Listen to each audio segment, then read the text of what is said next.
Mount Redtooth, its top littered with man-made eyes that stare into the endless depths of space. Tonight, the champion of light will depend on them to pick out a message from the ether.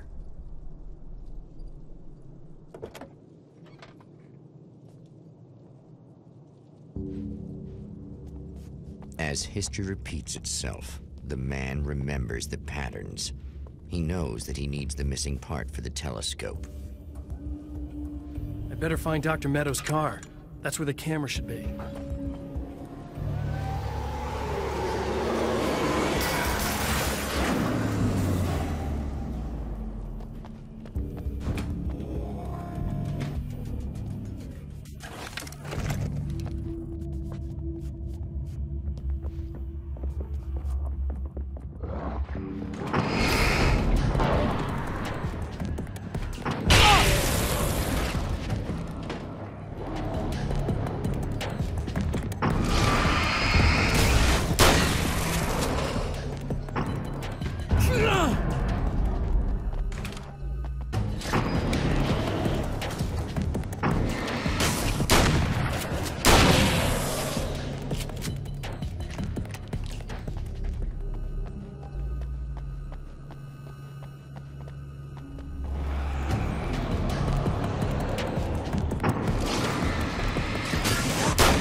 There are places where our world is worn thin, and another reality brushes against ours.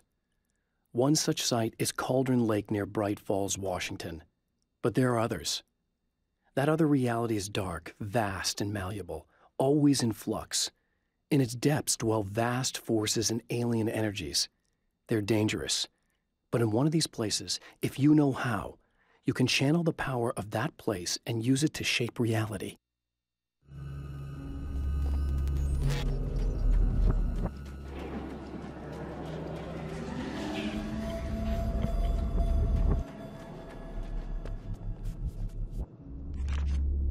The darkness rose from the depths of Cauldron Lake and took Alice.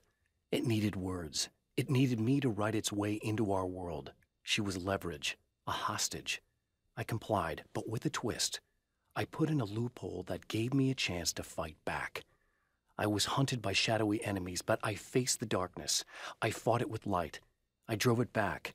I saved Alice, but it came with a cost. I was trapped in the dark place below Cauldron Lake.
Stories come naturally to us. We can't help it. There are many different worlds, many competing realities within our heads, fueled by books, television, even barely remembered childhood tales. There's an endless supply of fictional concepts more familiar to us than anything or anyone real. We have a far greater connection to the fictional characters we know and love than the random people we pass on the street. Our destinies and inspirations are shaped by lies, myths, and fables.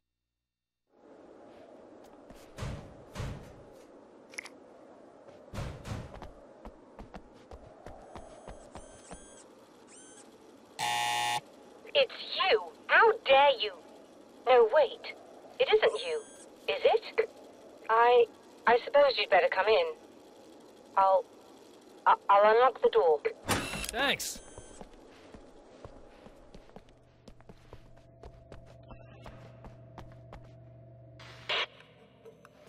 I know what you're thinking. Evil twin, supernatural powers. But most of the time, I just like to keep things basic. I want you to understand that.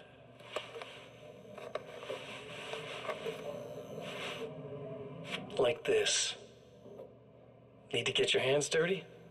No batteries, no moving parts, just physics. That's technology you can depend on. It's a classic. Speaking of classics, you need to be careful with this one, though. If the victim suddenly twists, you might end up cutting yourself.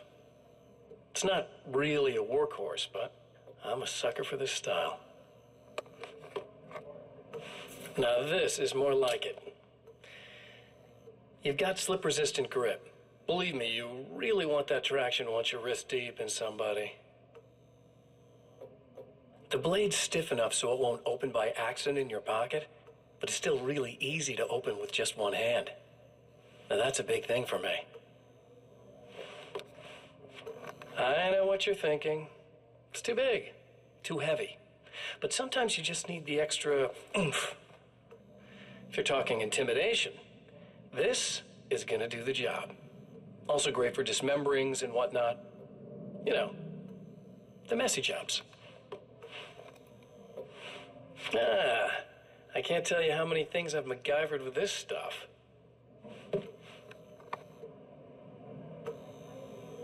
Okay, now, guns. Not a big fan. I mean, how are you supposed to really connect with somebody with a bullet? I want you to understand that. I take pride in what I do. We can't both be worthless hacks, can we?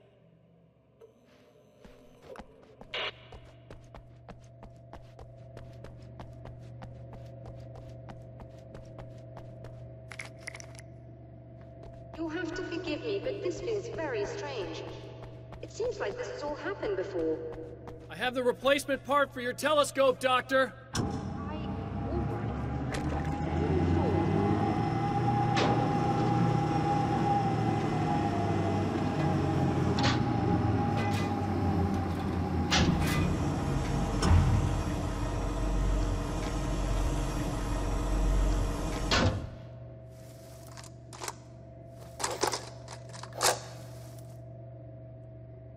I think we can give this a go, although I have this strange feeling that something will Don't go start wrong. it up yet. There's a problem with the coolant system. Yes, that's right. I remember.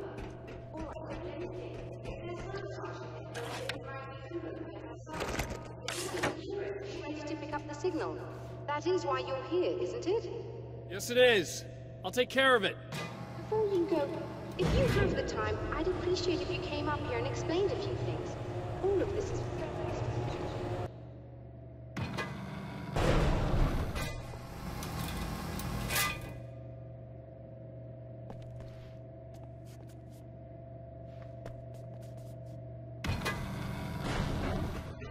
Hello. I don't quite know what's going on, but I seem to remember having had this encounter before. It's not deja vu, Doctor. This has happened before. We're caught in a time loop. That's utterly insane. How could that be? I can't really explain it. I suppose I could call it magic. I don't believe in magic.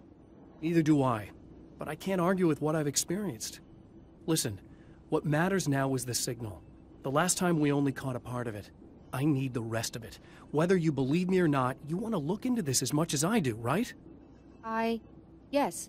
All right, I realize that you have trouble believing this. that's an understatement. I can't deny that what you say resonates with me on some level I don't pretend to understand. But for all I know, I'm simply delusional. But it's not just you. I've experienced the same thing as you. Doesn't that prove something, at least? Maybe. On the other hand, given your appearance, and the fact that you're trying to convince me that I'm not insane, perhaps you're merely a hallucination that accompanies my delusions. You're not having a psychotic episode, Doctor. For what it's worth, I'm a skeptic by nature. I completely understand your reluctance to believe me. There are people caught so deep in their psychosis that they retroactively manufacture memories and beliefs that conform to the situation at hand. Sure, but you have to stop second-guessing yourself at some point, if you want to get something done.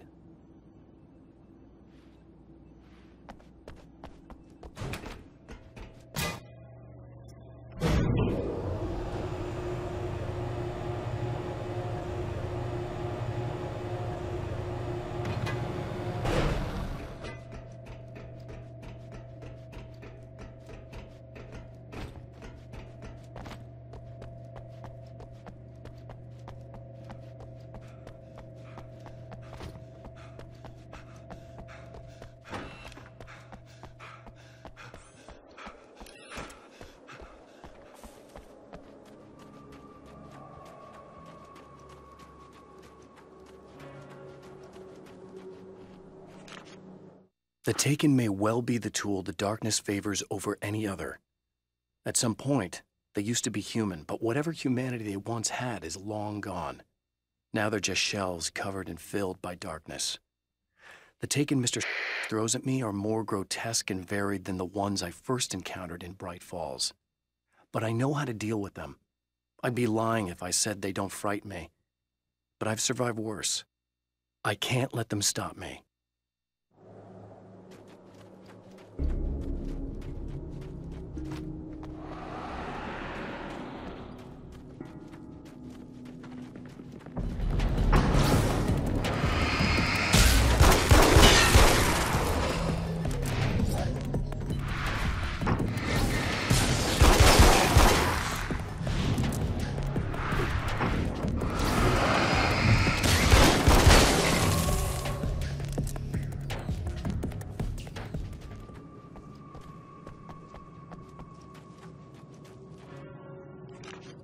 After my disappearance, they thought I was dead.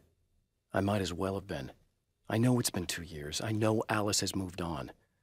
I've tried to find a way back to her, back to my life, but escaping the dark place is almost impossible.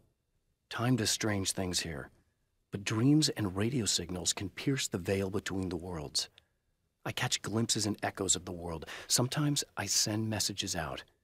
I can only pray that they hear them.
When Dr. Rachel Meadows got the call from Michael, telling her to hurry to the observatory, she didn't waste any time.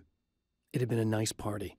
She'd had a good time, but her social life would always play second fiddle to the mysteries of space.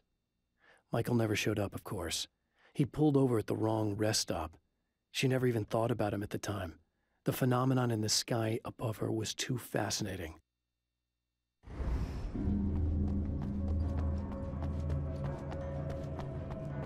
These beams hate the light, am I correct? You should be able to turn on the lights and secure the area that way.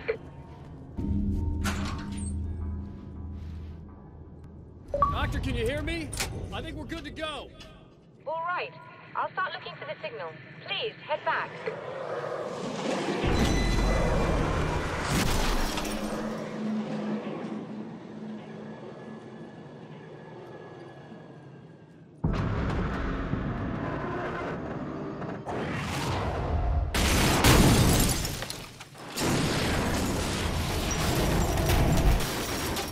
I guess they didn't like that.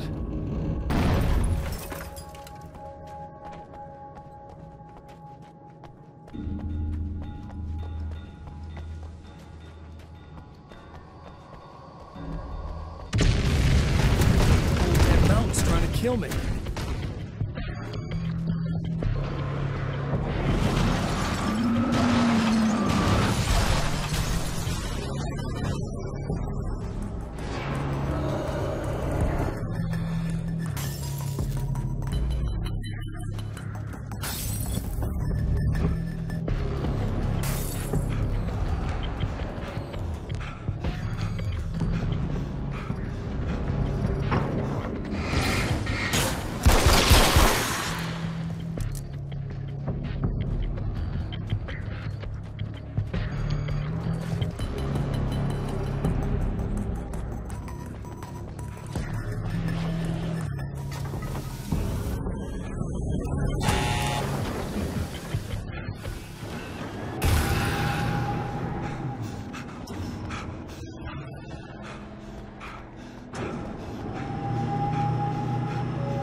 Find the signal? Yes, I don't think it's quite the same thing we had, the last time. Still, we're definitely picking it up. Are we getting the complete signal now? I'm afraid not. Take a look at it yourself. I'm printing out a hard copy now. I'd like to ask you a question or two before that, though, if you don't mind.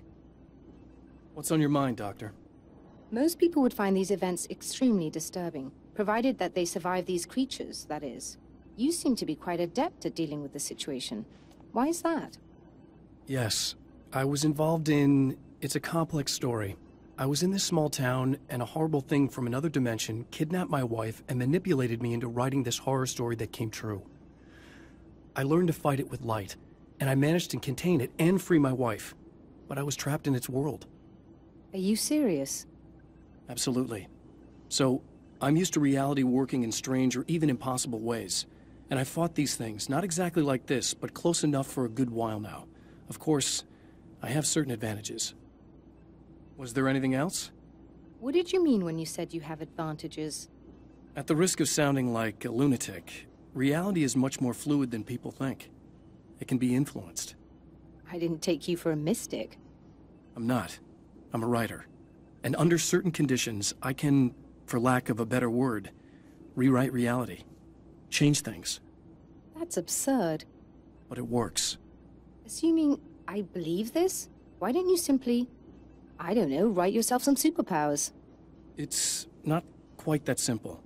You need to follow certain laws of drama, I suppose. You need to think about consistency and symbolism. Often what you write isn't anywhere near as important as what you imply. There are things out there that will take advantage of your mistakes. You really believe in this? Don't look at me like that. You've experienced some of this yourself.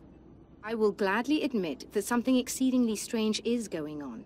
But this idea that you're somehow altering reality with your writing is ridiculous.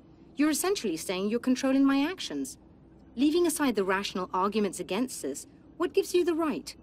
Well, it's more like having a destiny. A path you're on. You're not aware of it, but there it is. If somebody changes it, what difference does it make? It's what every writer does.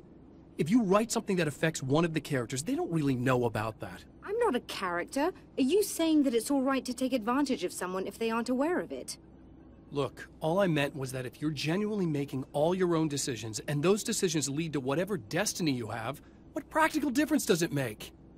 I suppose that depends on whether our destinies are determined by things like physics and probabilities, or natural reality, which is presumably neutral and impartial, or by some kind of an intelligence. If it's the latter, that intelligence makes choices based on some criteria. If we suffer as a result of those choices, there's a moral and ethical element involved, regardless of whether we're aware of its manipulations. Wouldn't you agree? You're taking this very well. I thought you'd be angry. I suppose I would be if I thought you could actually do this. Another printout. Another signal fragment. The message is still not complete, but it's another piece of the weapon he has built against his adversary. Mere words on a piece of paper, but in the right hands, they will hold back the darkness. The film noir poster reminded me of Alex Casey, the detective's cool exterior never cracking even with the gun pointed in his face. In the back room, all the lights had been turned off, except for the lone spotlight which illuminated the bright red fire extinguisher on the wall.